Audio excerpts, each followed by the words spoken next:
C'est alors là, un moine qui était fils de l'église catholique, il s'appelait Martin Luther. Là, on est en 1500. Et c'est cet homme-là qui s'est levé. Il y a eu plusieurs autres. C'était comme un vent, une vague. Martin Luther, ça l'a pris, ça a pris les autres. D'autres étaient avant. C'est comme un feu qui a commencé à brûler en eux. Ils étaient tous des catholiques. Et quand ils ont lu la Bible, il y a une vérité qui a été éclairée par le Saint-Esprit. Et cette vérité, en ce moment-là, était devenue ce qu'on appelle la vérité présente. La vérité présente est une vérité qui a toujours été là. C'est une vérité qui est écrite dans les Écritures. La vérité présente est une vérité que l'on lit tous les jours. Mais à un moment, il sort de la Bible, qui touche le cœur du croyant, qui lui pousse à être conscient de ce que Dieu veut, à comparer l'état de l'Église et l'état de ce que Dieu a dit dans les Écritures. Et c'est ce qu'on appelle la vérité présente. Elle réveille, elle change, elle peut pousser à l'action. Et quand Dieu réveille la vérité présente, il réveille l'Église et il restaure une dimension de l'Église qui était détruite. Martin Luther, à la recherche du bonheur, de la paix, pendant qu'il lisait un jour, il est tombé sur Romains. Et là, il a compris que nous sommes sauvés par la grâce et non par les œuvres. Et quand il a lu la Bible, il a lu les Écritures, il a dit, oh, ça doit changer. Il dit, mais ce n'est pas ce qu'on vit. Tous les réveils ont commencé à la lecture des Écritures. Tous les réveils ont commencé par des hommes qui cherchaient Dieu dans les Écritures. Tous les réveils commencent lorsque l'homme compare l'état des Écritures et l'état actuel de l'Église. Il se met à l'action parce qu'une vérité qui a toujours été là devient la vérité. Un homme contre le grand système du catholicisme à l'époque. Qui es-tu? Yonani. Viens voir Martin Luther là où il était. On dit, Martin Luther, dehors là-bas, c'est plein. Tout le monde est contre toi. Il relève la tête. Il dit, allez dire à tout le monde là-bas, je suis contre eux tous. Les hommes de réveil sont prêts à marcher seuls, mais avec Dieu, pourvu que de ramener l'église dans l'état où l'église est censée être. Tous les hommes de réveil spirituel ont toujours été des hommes. Quand ils ont lu la Bible, par exemple moi, quand je parle de El Shaddai, quand j'ai lu la vérité présente, c'est quoi? Rien n'est impossible à Dieu et tout est possible à celui qui croit. Frère, quand je lis ce verset, tout le monde l'a lu, tout le monde l'a mis dans des pancartes dans les maisons. Mais beaucoup de gens n'ont pas réalisé ça. Tout est possible à celui qui croit. Donc, je peux me lever le matin et avant 12 heures, j'ai un travail. Où les malades qui venaient à Jésus, il les guérissait. Jésus n'a jamais assisté à un deuil. Il est allé au cimetière, il a enterré quelqu'un. Seigneur, je veux ce Jésus-là aujourd'hui. Une église locale qui du 1er janvier au 365e jour, le 31 décembre, n'a passé que le temps de donner des communiqués nécrologiques, sans pour autant avoir témoigné une fois qu'un mort est ressuscité et pas dans le réveil. Je crois que les jours sont en train d'arriver. Catherine Kuhlman disait, elle prophétisait un jour, Kuhlman a dit, les temps arrivent où il n'y aura aucun malade dans le corps du Christ. Les temps vont venir avant l'enlèvement de l'église, où le ministère de la délivrance va diminuer. On va commencer à délivrer les gens dehors, parce qu'à l'intérieur, la vie de Dieu Zoé va commencer à jaillir dans la vie des saints. Nous allons manifester la puissance de Dieu. Le don de guérison n'est pas censé être un don pour les chrétiens. C'est censé être un don pour l'évangélisation. Parce que Jésus a dit, encore aujourd'hui dans la Bible, je souhaite que tu prospères à tous égards et que tu sois en...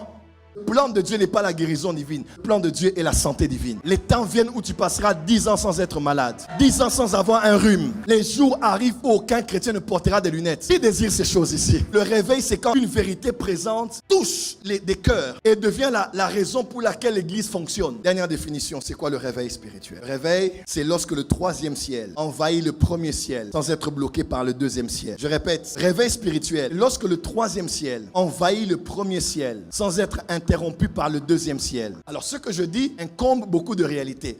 Il existe 3 cieux, 3 ciels. Vous le savez avec moi, n'est-ce pas? Genèse 1, verset 1. Au commencement, Dieu créa les cieux et la terre. 2 Corinthiens 12, verset 1, 2, 3. L'apôtre Paul dit, il connaît, n'est-ce pas, un jeune homme qui, plusieurs années avant, qu'est-ce qui s'était passé? Il avait été emmené au 3e ciel, au paradis de Dieu. Paradis, paradiso. Il avait été emmené au 3e ciel. Et là, c'est le paradis de Dieu. Donc, par déduction, s'il y a un 3e ciel, il y en a aussi un deuxième, il y en a aussi un premier. Donc, il y a un premier ciel, un 3e ciel. Le premier ciel, c'est le ciel au-dessus de nous. Le ciel des nuages, c'est le ciel des avions. Le 2e ciel, maintenant, on dit, dans Genèse chapitre 1, on dit, l'Éternel il a mis des étoiles. Il a mis ça dans le ciel ou dans les cieux. C'est le 2e ciel. C'est le ciel des astres, des constellations. C'est le ciel du cosmos. C'est le ciel qu'on appelle des fois l'espace. C'est ce que l'on voit à travers le premier ciel et que l'on voit souvent la nuit. Le premier ciel est transparent. Le 2e ciel est visible, mais à partir du premier ciel. Il y a aussi le 3e ciel où il y a le paradis de Dieu. Et vous allez mieux comprendre pourquoi dans certains pays, il n'y a pas de réveil. C'est parce que le 2e ciel est fermé. C'est simple. Pourquoi Dieu exige qu'avant qu'il y ait un grand réveil, il y ait beaucoup de prières? Les gens commencent à prier, commencent à se repentir, les gens commencent à prier, pas un moment, mais longtemps. Les prières. Pourquoi Dieu exige beaucoup de prières? La quantité de prières dans une région pour que le réveil vienne. Ce n'est pas parce que Dieu n'entend pas ou parce que Dieu aime faire traîner les gens. Quand Dieu exige beaucoup de prières, c'est pour dégager la voix. La quantité de prières élargit l'atmosphère, ouvre le troisième ciel, espace le troisième ciel. Quand je vais au Ghana pour la première fois et j'entre dans la ville, papa, il y a des pays où tu sens que les gens prient. Tu sens que le ciel, l'atmosphère du Ghana est bien. Il y a d'autres lieux, même à part Accra, d'autres villes. Tu arrives là-bas, il n'y a que des montagnes de prières, montagnes de prières. Tu arrives là-bas, tu sens que le ciel est ouvert. Je suis allé à la maison du siège même de l'archbishop Nicolas Duncan Williams. Quand tu vas là-bas au rooftop, au balcon, il y a une équipe qui prie 24 heures sur 24. Voilà pourquoi il y a beaucoup de prophètes. Partout où il n'y a pas beaucoup de prophètes, c'est là où le ciel est fermé. Si Élie n'avait pas ouvert le deuxième ciel par sa prière, on n'allait pas avoir d'autres prophètes. Jésus prend quelqu'un, on dit qu'il était sourd et muet, il l'amène à côté. Si la personne, Jésus regarde le ciel, il dit Ephata. Non.